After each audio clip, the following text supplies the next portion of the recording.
Culture au féminin. Culture au féminin. S'émanciper, c'est se battre pour obtenir un bonheur autre que celui pour lequel la plupart des femmes ont été éduquées. C'est par conséquent à chacune de trouver les moyens de sortir de ces clichés. Culture au féminin. Bienvenue dans le salon artistique de la femme. Culture au féminin, voilà les rendez-vous qui concilient la communauté et la créativité féminine. Oiseau Média. Culture au féminin. Participez dès à présent à Culture au féminin afin que votre apport contribue à la lutte pour la paix, l'émancipation et la beauté de l'art. Bienvenue dans le carrefour de la femme artiste. Les feuilles sont vertes. Culture au féminin. Bienvenue dans le carrefour de la femme artiste. Culture au féminin. Oiseau Média. Chers auditeurs et auditrices, dans ce nouveau numéro de l'émission Culture féminine, émission de promotion des talents féminins, comme vous le savez, ce nouveau numéro vient de recevoir mademoiselle Irène Kitoumaïni, une femme artisane de la ville de Bukavu, évoluant depuis 2023, évoluant depuis 2023. Et c'est dans la confection des pads ou des bandes hygiéniques pour la menstruation des femmes. C'est un travail qui lui a donné des prix dont vous allez découvrir dans cette émission. La présentation est de Gisèle Bachouira, David Bahati est toujours du côté technique. Mademoiselle Irène, bonjour, bienvenue dans notre émission. Bonjour madame, merci. Merci aussi à vous, très chers auditeurs et auditrices, pour votre attention apportée à cette émission de Irène Kitoumaïni qui va nous parler de son parcours dans l'artisanat. Irène, c'était quoi vos débuts? Au début, l'idée d'abord m'est venue par rapport à mon expérience et que j'avais traversée en 2012 et en 2011. Donc, j'avais des difficultés d'avoir les produits hygiéniques de qualité. Un jour, j'étais à l'école et on était en train de jouer pendant la récréation. Et là-bas, je portais un petit morceau de pain. Quand nous étions là en train de jouer, et puis la chose a été tombée. Et puis les autres ont commencé à dire: Ah, Irène, t'as fait tomber quelque chose, Quand je suis partie regarder, j'ai vu: Oh, ma petite serviette était tombée. Alors quand j'ai commencé à grandir, je me suis dit: qu'est-ce que je peux apporter aux autres? Qu'est-ce que je peux donner au monde, aux d'autres filles qui n'ont pas accès à des produits de qualité qui sont confortables, parce que cette expérience m'avait poussée de ne plus aller à l'école pendant mes périodes menstruelles, et cela a permis que j'avais échoué au moins 2 fois, parce que pendant que les autres étaient dans des examens, moi j'étais à la maison. J'avais honte d'aller à l'école pendant mes périodes menstruelles. Alors je me suis dit, quand j'ai commencé à réfléchir à apporter quelque chose au monde, alors je me suis dit de faire quelque chose qui peut répondre aux besoins des filles. Et par là, je me suis dit, je vais amener des serviettes hygiéniques pour apporter des conforts aux filles. Et les parents ont été d'accord avec toi, te dire: non, tu ne vas pas à l'école aujourd'hui parce que tu es en période menstruelle? Ça passait comme ça? Non, tu sais que nous sommes grandis. Les parents quittent la maison très tôt les matins pour aller chercher. Et pendant que maman est déjà sortie, moi je rentre déjà à la maison. Je me dis: je ne peux pas aller aujourd'hui, peut-être ça peut encore tomber. Parce que j'avais eu honte devant les autres de voir ma serviette était tombée par terre. Tu penses que tu as changé quelque chose de grand dans ces domaines? Oui. Qu'est-ce que tu as apporté de plus? J'ai apporté une solution qui est durable, une solution qui est confortable. Parce qu'ici, il y a un peu de boutons. Une fois, quand une fille porte ça, elle met seulement des boutons comme ça. Elle peut jouer, elle peut se sentir à l'aise. Et là, cette confiance de soi en elle. Ouais. Et alors, comment se fait la fonction, les confectionnements, comment se fait la confection de ces bandes hygiéniques? Donc, ces bandes hygiéniques, d'abord, sont des serviettes qui touchent les parties intimes de la femme. Alors, pour nous, on les confectionne avec plus d'attention parce que ça va toucher l'intimité de la femme. Donc, on les confectionne, donc on fait la coupe et couture. Après, on fait on les coupe. Après la coupe, on fait la couture. Et après, on va les nettoyer. Après, on va stériliser. Donc, après la stérilisation, on va emballer dans nos cartons. Vous stérilisez, quels sont les matériels que vous utilisez pour la stérilisation et vous rassurez beaucoup plus que vous avez en tout cas protégé l'intimité de la femme qui va utiliser. Oui, nous avons des machines. Il y a une machine qui est spécialisée pour stérilisation des serviettes, donc des serviettes comme ça. Et comment vous faites pour l'accès au matériel? Pour l'accès au matériel, c'est tellement difficile. Parce que les matériels de qualité ne sont pas ici chez nous. On fait recours ailleurs, donc on part en Ouganda, en Chine, pour chercher des matières premières. Oui. Comment ça, les matériels ne peuvent pas exister à Bukavu? Qu'est-ce qu'il y a en tout cas de plus durable et de plus spécial qui ne peut pas se trouver à Bukavu? Donc ici chez nous, il n'y a pas de ce qu'on appelle imperméable. Il n'y en a pas. Il n'y en a pas. Donc, c'est le tissu qui est déjà imprimé avec un petit sachet. Tu peux porter ça et ça ne peut pas te gêner. Ça ne gêne pas. Oui. Alors, pourquoi tu as appelé ça Igapad? Tu vois, c'est écrit Igapad, serviette hygiénique. Pourquoi Igapad, ça veut dire quoi? Donc, Igapad, nous voulons apporter quelque chose d'innovation. Donc, c'est Innovation Girl African Pad. Donc, il y a des autres qui font des serviettes, mais nous voulons apporter quelque chose d'innovation, différent de ce qui se trouve déjà. Parce que si vous regardez notre tissu, c'est un peu différent des autres. Il y a des tissus de qualité. Il y a, il y a le confort. C'est un peu doux. Quand tu portes, vraiment, tu te sens comme si tu ne portes rien. Donc, c'est quelque chose d'innovation qu'on a apporté chez nous.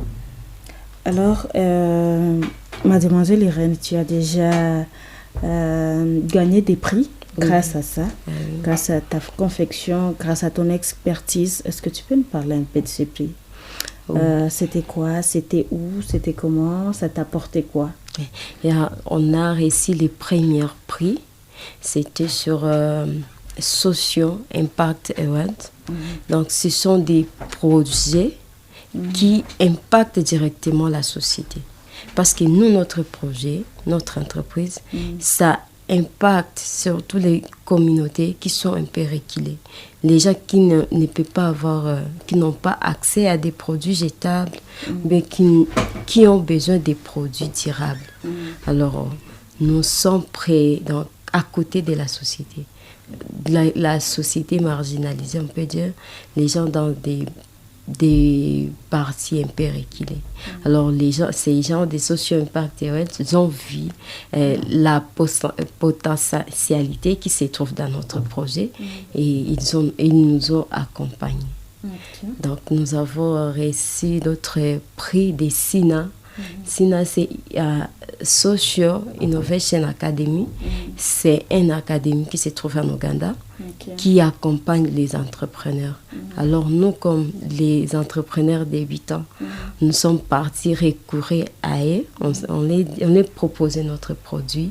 Ils nous ont accompagnés, ils nous ont donné quelque chose pour commencer. Dernièrement, on a reçu les financements des Activa Fondation. Activa, c'est une fondation assurance maladie qui se trouve au Cameroun, mais se trouve aussi à Kinshasa. Ils nous ont appelés, ils ont vu notre projet, ils ont vu comment nous intervenons, parce que nous ne donnons pas seulement des produits, nous ne confectionnons pas les produits seulement, mais nous faisons aussi l'éducation sur l'hygiène menstruelle. Parce qu'ici, chez nous, on peut trouver que les mamans ne discutent pas avec les filles sur l'hygiène menstruelle. Et donc, l'hygiène menstruelle, ici, chez nous, c'est comme des tabous. Donc, les parents ont peur, je peux dire comme ça, de parler clairement devant leurs filles sur l'hygiène menstruelle, comment se comporter, comment faire. Et alors, nous, on s'est dit, on propose des serviettes, mais aussi, on éduque les filles, les adolescentes, sur l'hygiène menstruelle, sur l'éducation sexuelle, comment une fille peut savoir sur son cycle menstruel, comment faire si il y a les infections. Parce qu'il y a des filles qui souffrent, mais elles ne disent pas à leurs parents que moi j'ai ça.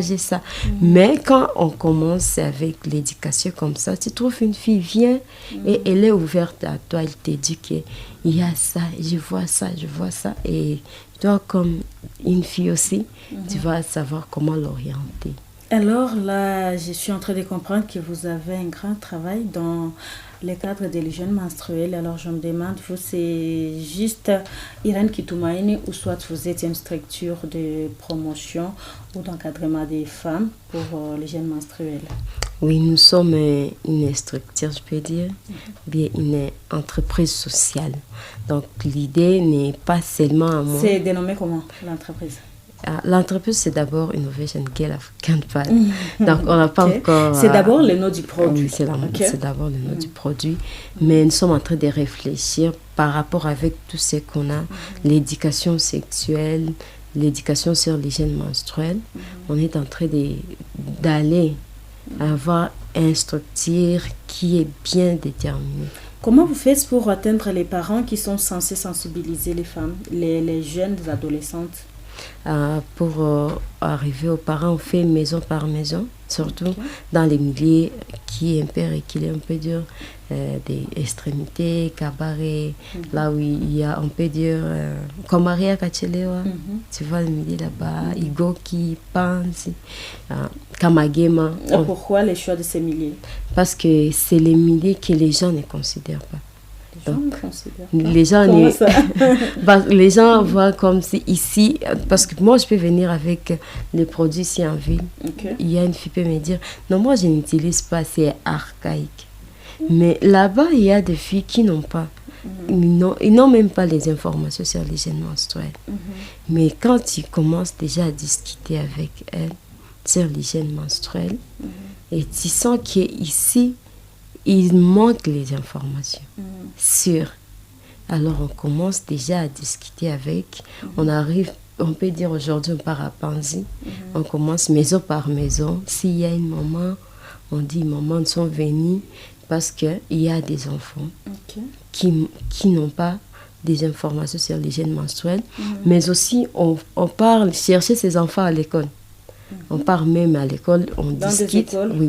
On discute avec les directeurs. On dit nous sommes IGAPAD, voilà notre mission.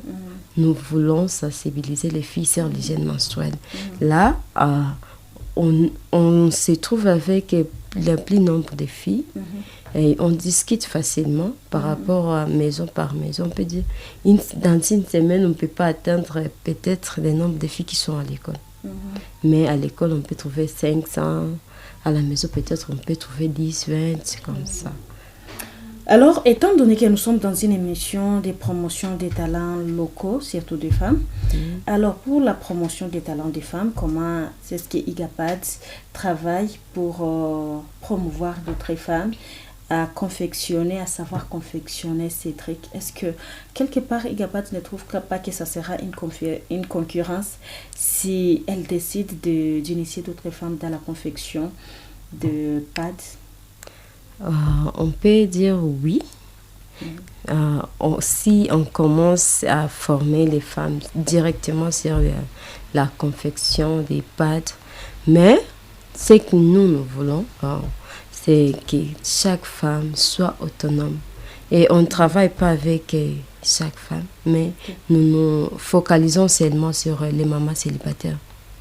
On travaille avec les mamans célibataires dans la confectionnalisation de nos serviettes. Mais d'autres femmes, on les encadre dans la couture.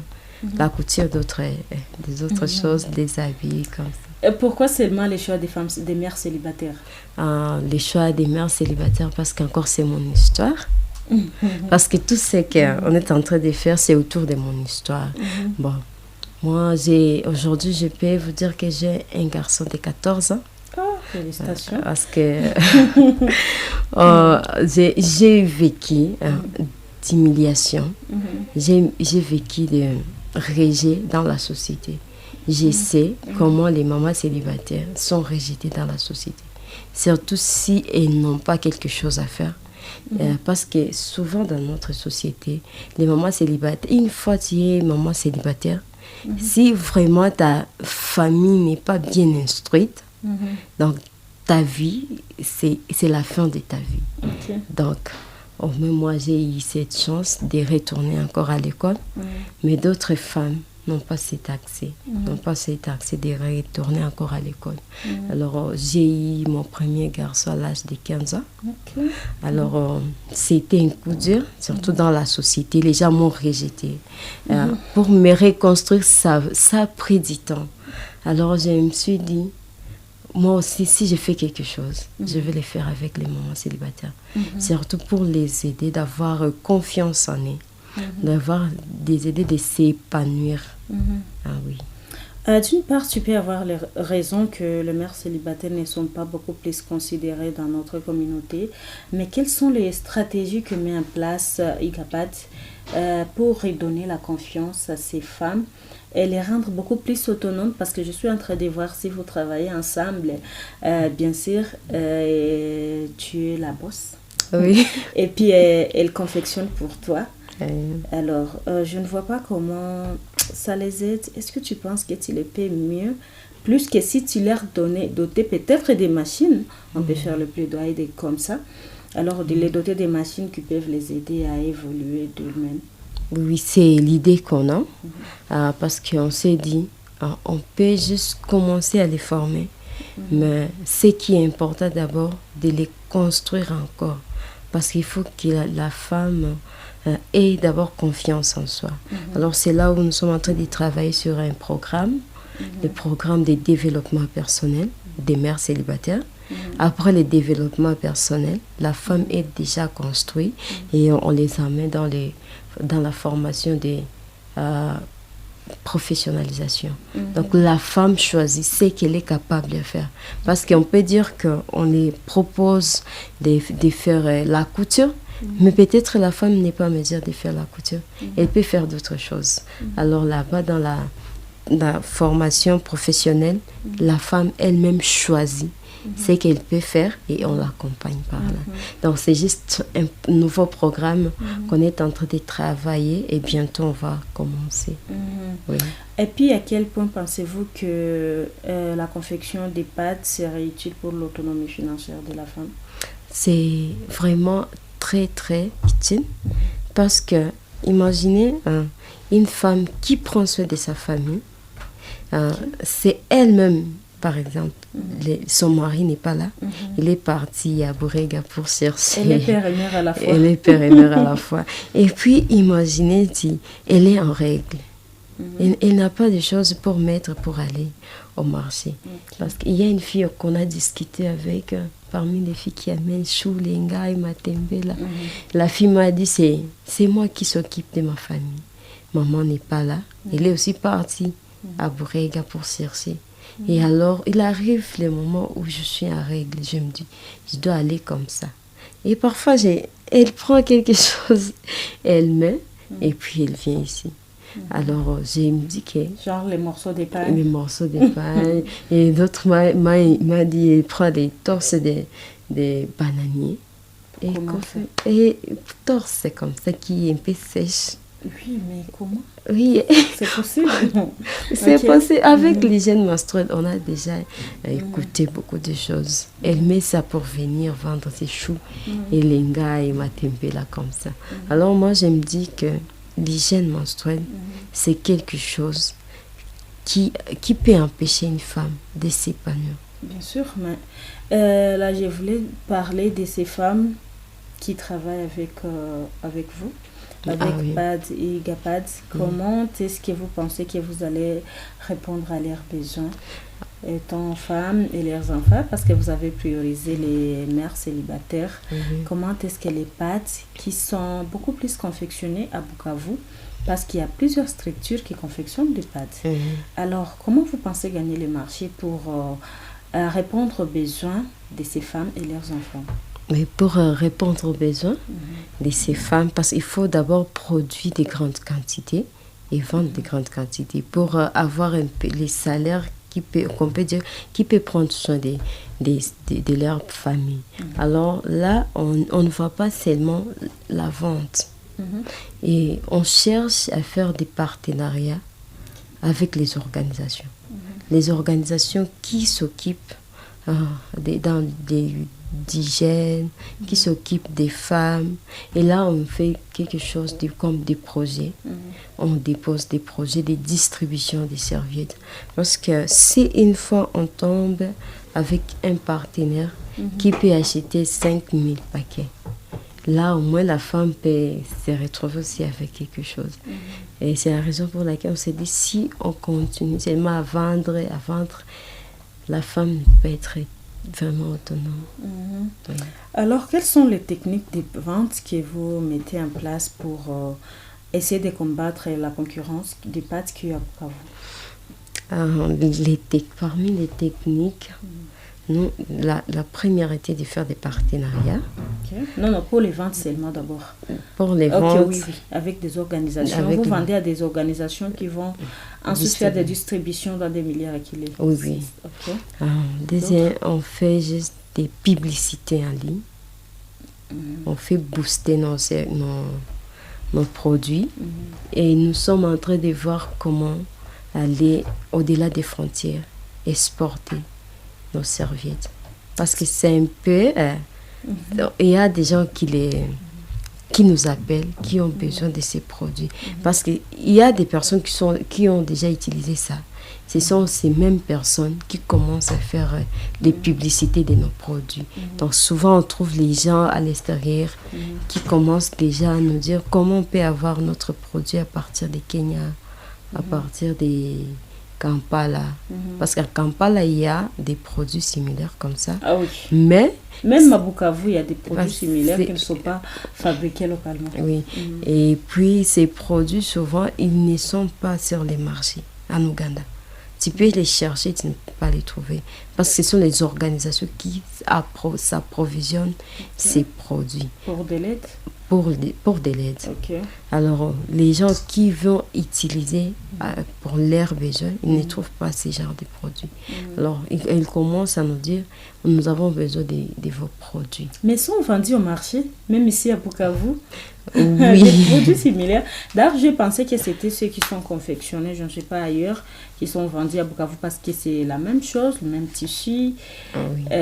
Alors, par là, je voulais savoir comment vous travaillez pour faire face à cette concurrence. La concurrence est un peu très, très nombreuse. Et la première difficulté est que notre produit, c'est un peu cher. Parce que nous utilisons les matières qui sont vraiment, vraiment très coûteuses, mais de très bonne qualité. Les autres utilisent dans leur paquet, il y a 6. Pour nous, il y a 4. Alors, il faut vraiment parler et convaincre quelqu'un pour acheter. Il faut convaincre. Pour acheter votre produit. Mais les gens qui nous aident, ce sont les gens qui ont déjà acheté. Parce qu'on trouve parmi les commandes, il y a des recommandations. La plupart sont des recommandations. Il y a une femme qui m'a appelé, m'a dit votre produit c'est de qualité. Je vais autant des paquets. Oui. Mais nous sommes en train de travailler pour voir comment on va mettre aussi avec même prix avec la concurrence. Oui. Et comment vous pensez y arriver? Là, nous voulons... Pendant que vous êtes toujours en train d'acheter des matériels coûteux, mais vous allez baisser les prix à la main d'œuvre aussi. Comment vous pensez y arriver? Nous voulons acheter les produits en grande quantité. Parce que dans les marchés des tissus, si vous achetez en grande quantité, les prix baissent. Alors, on s'est dit, on ne fait pas acheter comme quelqu'un qui est en train de faire aux gens, aux revendeurs, mais on va aller acheter à l'usine. Donc, l'idée, prochainement, on va aller jusqu'à l'usine, on achète des kilos au lieu d'acheter des mètres. Oui. Alors, avec des organisations, je n'ai pas encore bien compris comment... ces pâtes qui sont toujours en carence dans des milliers je dirais, ruraux ou reculés, comment vous faites pour le faire parvenir? Parce que disons que vous faites des porte-à-porte avec les nombres réduits que vous êtes, c'est-à-dire vous êtes à 3 seulement. Je ne sais pas comment vous allez faire pour atteindre Kabare, tout Idjui, tout Walungu, Mouchaki, Minova et tout. Alors, comment vous pensez y arriver pour aussi sensibiliser non seulement ces femmes à utiliser les pads, mais aussi les amener à savoir confectionner les pads, parce que c'est ça l'objectif. Plus on confectionne, beaucoup plus il y a la publicité qui est beaucoup plus épanouie et plus l'autonomie de la femme est un peu stable. Comment vous pensez les faire pour rendre vraiment la femme, la mère célibataire que vous voulez promouvoir, au moins beaucoup plus autonome financièrement? Pour y arriver, donc nous sommes en train de voir, surtout de travailler avec les organisations locales. Ce sont les organisations qui vont prendre pour vous. Ils vont acheter pour vous. Oui. Et puis, ils partent et revendre pendant que votre mission, c'est de sillonner des villages, de milieux pour un peu sensibiliser la femme à l'achat et à la confection. Vous, en tant que IGAPAD, comment vous pensez y arriver avec le nombre réduit de l'équipe? Oui, quand j'ai dit les organisations, là je ne vais pas directement pour vendre ou bien pour distribuer, mais on regarde les organisations qui travaillent directement avec les femmes. Donc nous partons, on leur dit, vous peut-être vous travaillez dans la culture, l'agriculture, mais nous voulons un peu discuter avec vos femmes sur l'hygiène menstruelle et voir si on peut faire quelque chose sur l'hygiène menstruelle et dans la confectionnalisation des pads. Mais je peux dire qu'il y a 3 personnes qui, on peut dire, qui ont l'idée de l'organisation, mais nous avons aussi des bénévoles. Il y a les gens qui travaillent. Toujours les mères célibataires?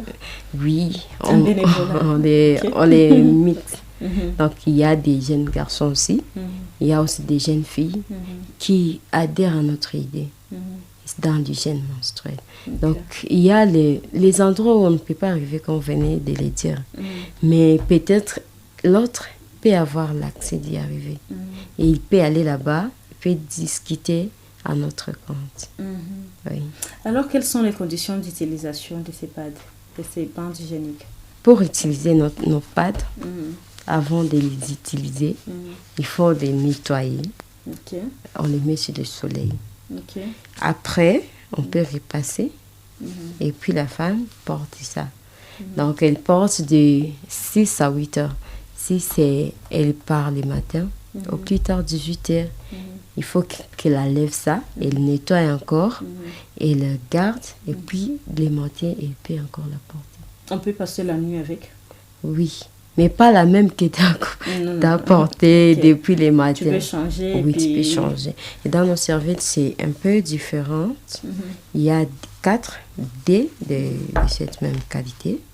Donc, il y a l'autre qui est un peu léger. Donc, là, ça, c'est pour la nuit. Il y a l'autre qu'on peut utiliser pendant la journée. Ce qui est léger? Oui, ce qui est léger. Donc, c'est par rapport avec le fluide. Donc, aujourd'hui, par exemple, les premiers jours, ce n'est pas trop abondant. Les deuxièmes jours, elle peut porter ce qui est un peu trop... Donc, dans une boîte, il y a des qualités différentes? Oui. Donc, il y a des légers. On peut voir quelque chose de différent par rapport à ça dans la boîte. Il y a des légers. Il y a ce qui est très léger et l'autre qui est un peu...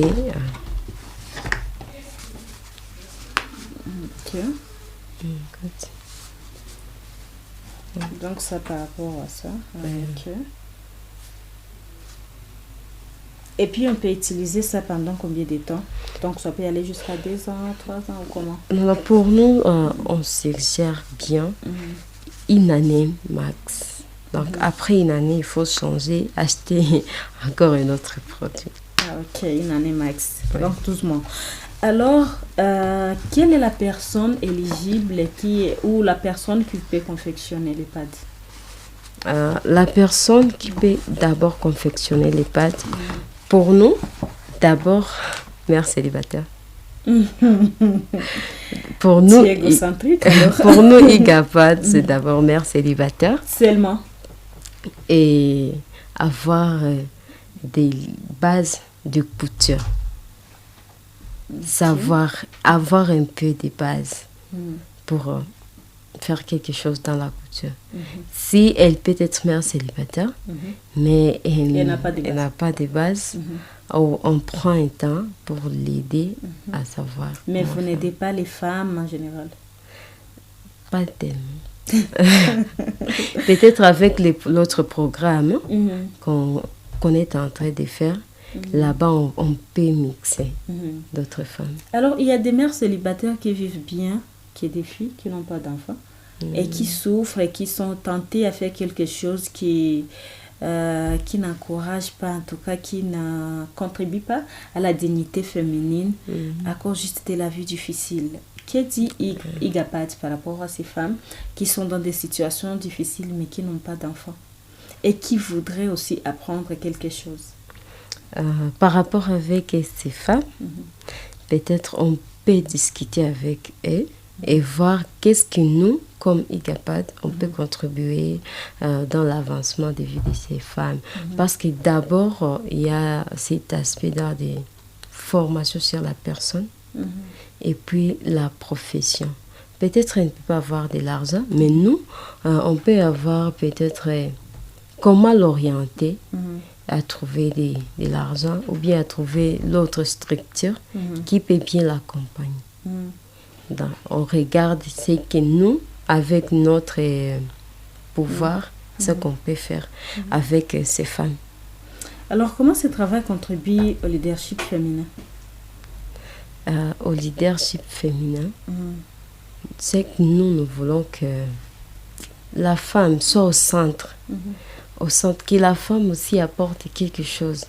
Parce qu'avant, on disait que la femme, et n'a pas à me dire, la femme ne peut rien faire.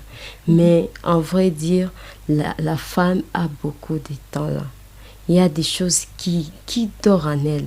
Alors nous voulons que ce qui est à l'intérieur de la femme soit exposé au monde et que le monde voit que la femme aussi peut faire quelque chose. La femme aussi est à mesure d'apporter les changements dans la société. Donc nous voulons d'abord travailler sur la femme et exposer ce qui est à l'intérieur de la femme. La mère célibataire, elle est à la fois papa et maman de sa famille, de son ou ses enfants. Alors, comment elle concilie les professionnels, la confection du pad, et la vie courante? Elle doit prendre soin des enfants. Elle doit prendre soin des enfants et de la maison en haute. C'est pas une charge de plus qui pousse cette mère qui n'a pas quelqu'un pour l'aider, comme papa par exemple, à l'éducation des enfants et au fonctionnement de la maison. Oui. Est-ce que c'est pas prendre beaucoup de temps quand tu choisis les mères célibataires qui doivent prendre soin des enfants à la fois, nourrir les enfants, laver les enfants, et encore pour le professionnalisme, comment vous conciliez ces deux travails? Au début, c'est tellement difficile, surtout quand la femme, elle commence, c'est sa première fois de commencer à faire quelque chose.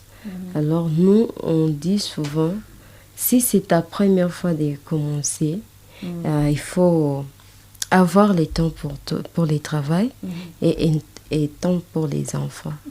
Pour nous, tu peux arriver quand les enfants partent à l'école, donc les 8 heures, la femme arrive au boulot, elle travaille jusqu'à 13 heures. On s'est dit qu'à partir de 13 heures, tu vas rentrer à la maison, t'occuper des enfants et les devoirs et autres parce que c'est toi qui es le modèle, c'est toi qui vas donner l'éducation. Si tu es avec nous de 8 heures par exemple à 16 heures ou de 8 heures à 17 heures, les enfants auront ce qu'on peut appeler laisser aller. Les enfants peuvent faire ce qu'ils veulent. Et pendant que toi, tu t'es dit que tu cherches pour les enfants.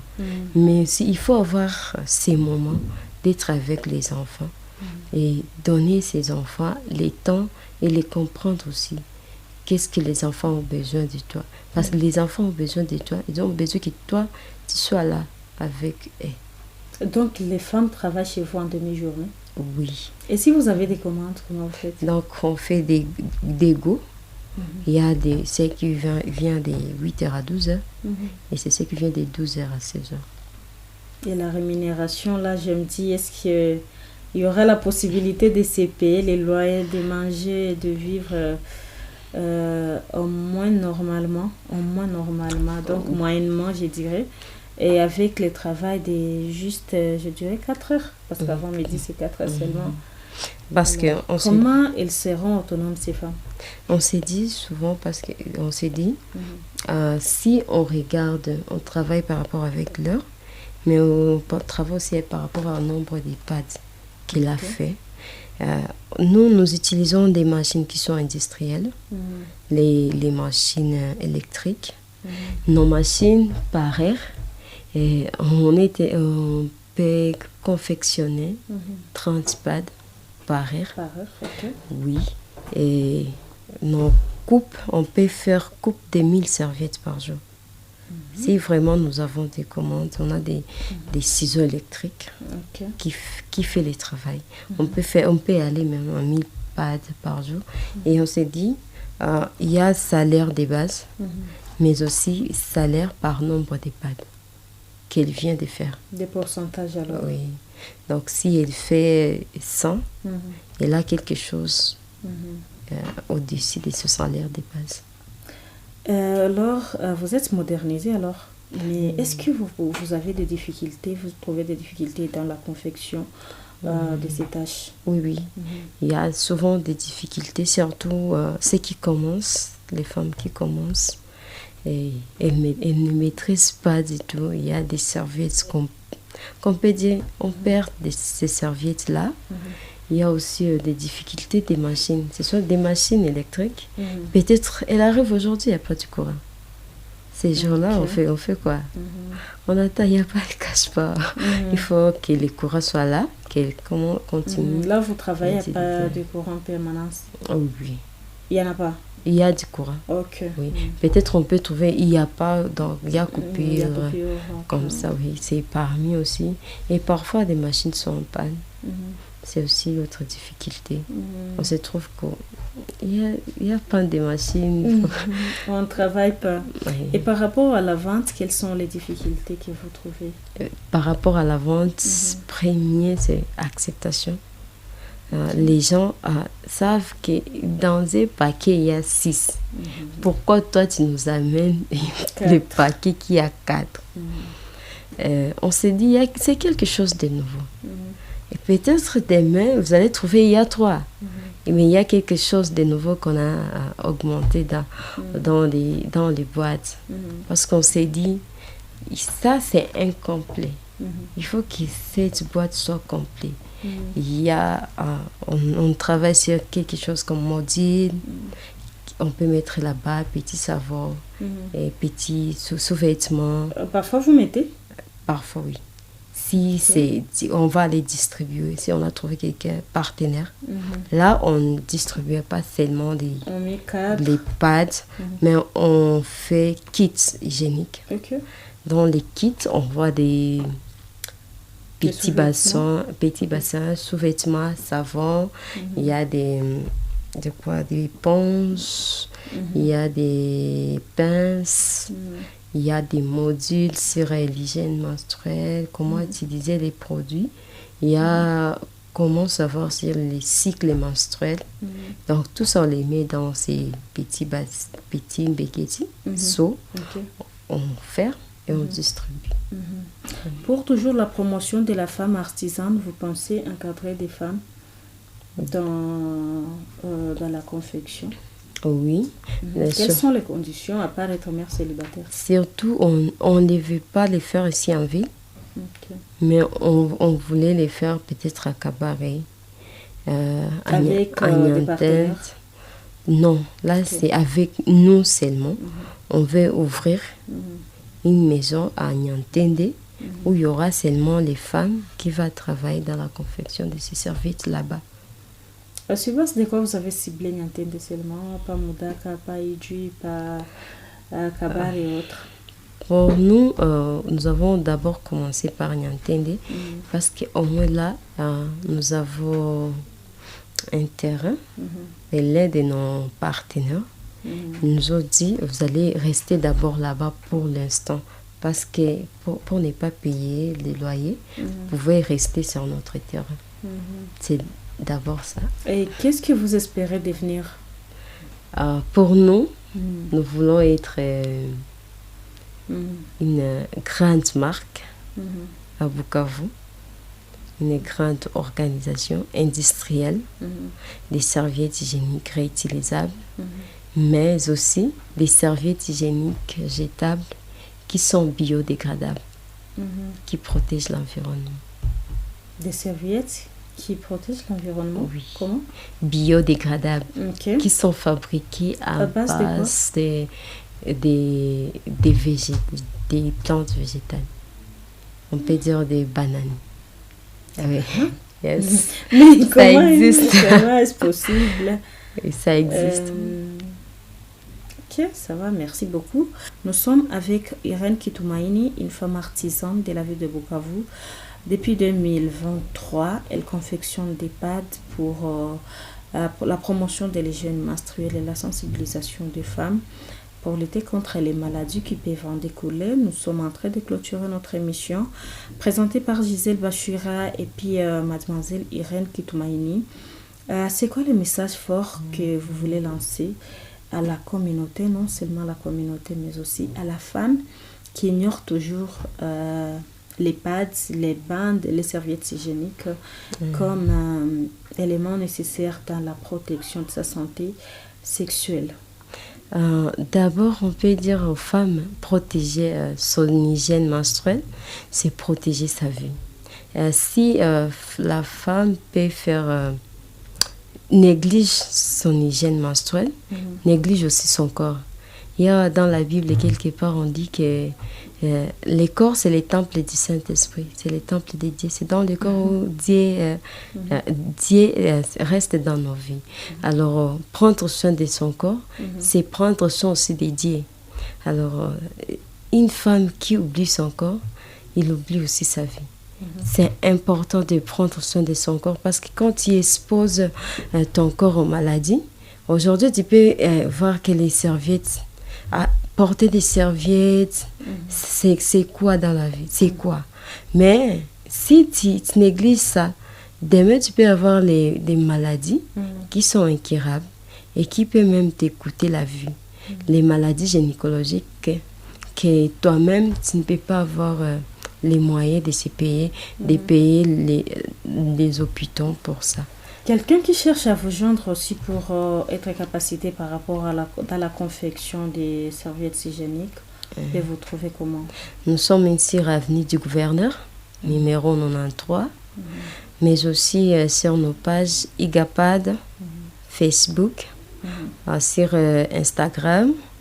Et sur WhatsApp, nous sommes 089 48 87 163 089 48 87 163 et 097 70 37 890 097 70 37 890 ou bien igapad 7 @gmail.com igapad.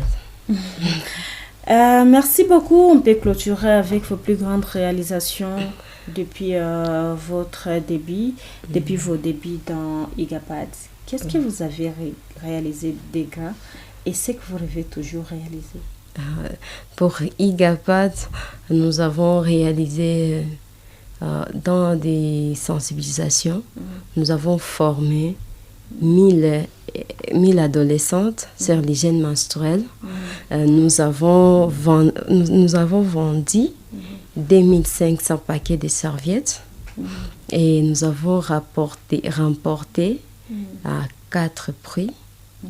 C'est quelque chose de grand pour nous. C'est que vous avez réalisé pour finir. Et ce que nous voulons réaliser, nous voulons créer une très grande marque c'est à Bukavu, des serviettes hygiéniques réutilisables. Mais aussi, nous voulons avoir une très grande organisation qui accompagne les femmes, les mères célibataires dans le développement personnel et professionnel. Comment évolue le processus alors de réalisation? Les processus, nous voulons faire campagne, donc nous voulons lancer notre premier programme courte de formation et on va lancer les liens. Là-bas, tout le monde peut postuler, mais les premiers à être sélectionnés, ce sont les mamans célibataires. Alors, donc dans les CV, on va mettre « Je suis mère célibataire ». Donc, il faut toujours préciser. Oui, peut-être. Peut-être, oui. Merci beaucoup, merci. Irène Kitoumaïni. Merci également à vous, chers auditeurs, auditrices, pour l'intérêt apporté à l'émission Culture au féminin qui a parlé de l'artisanat comme mode de développement, comme voie vers le développement de la femme, de la mère célibataire, comme l'a souhaité notre invitée Irène Kitoumaïni. Gisèle Bachir reste témoin à la présentation, David Bati assurait la mise en onde. Merci pour votre attention. Au revoir.